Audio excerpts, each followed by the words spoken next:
Hey there, and welcome. Today, we're going to peek behind the curtain at the secret world of plant engineering.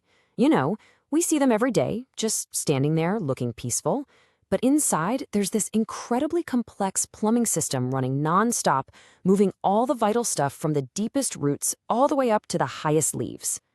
I mean, really think about that for a second. How does a massive 300-foot-tall redwood get a drink of water? It has to pull that water from the ground, up, up, up, defying gravity every single inch of the way. And it does this without a single pump or muscle. It sounds impossible, right? Well, that's the exact puzzle we're going to solve today. So let's break it down. The main challenge for any plant is really twofold. First, it's got to get water and all those good minerals from the soil and somehow haul them all the way up to its leaves. And then, second, it has to take the food, all the sugars it makes in those leaves, and deliver it back down to the stem and roots. Oh, and on top of all that, it has to get rid of its own waste. It's a lot to manage.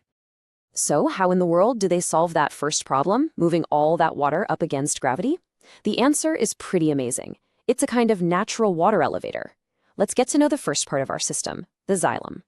So the xylem is this amazing network of tiny interconnected tubes. Its job is super specific. It only transports water and minerals. And here's the key part. It's a one-way street. It only goes up, from the roots to the rest of the plant. That elevator analogy, it's perfect. The doors open at the bottom, and the only button is up.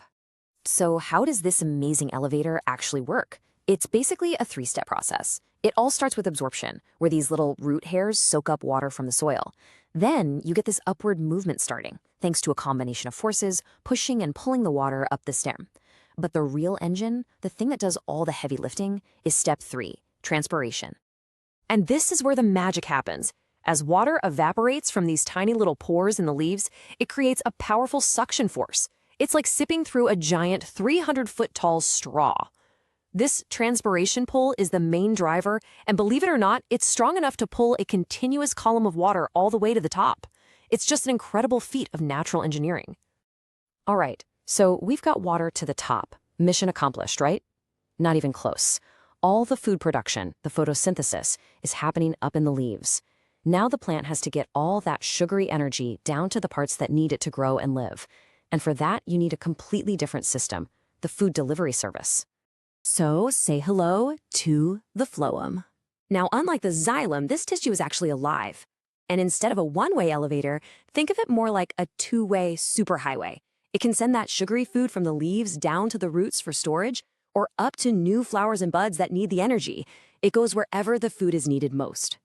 And this whole process of shipping food all over the plant has a name. It's called translocation. It's all about moving those nutrients, mostly sugars, from the source, which is the leaf factory where they're made, to the sinks. You know, any part of the plant that needs to cash in on that energy. Okay, let's just put them side by side so it's crystal clear. You've got xylem, which moves water and minerals, and it only moves them up. It's basically made of dead cells that form hollow tubes. Then you have phloem, which moves food, and it can go both up and down. It's made of living cells that are actively managing the whole delivery process. Two totally different systems for two very different but equally crucial jobs. So we've covered getting supplies in and distributing them all around.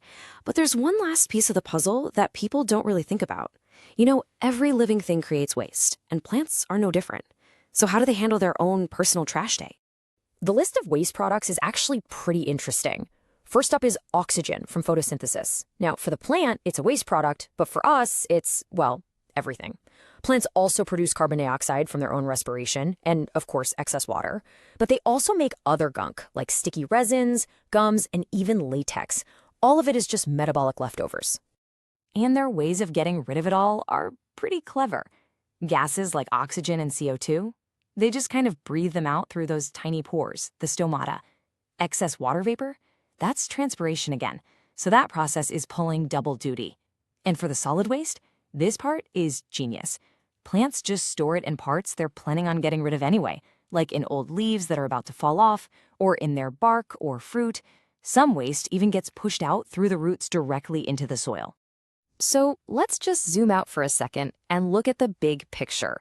This isn't just a bunch of separate pipes and disposal tricks. It's a completely integrated, self-regulating system that is absolutely fundamental to the plant's survival. And here's why this all matters so much.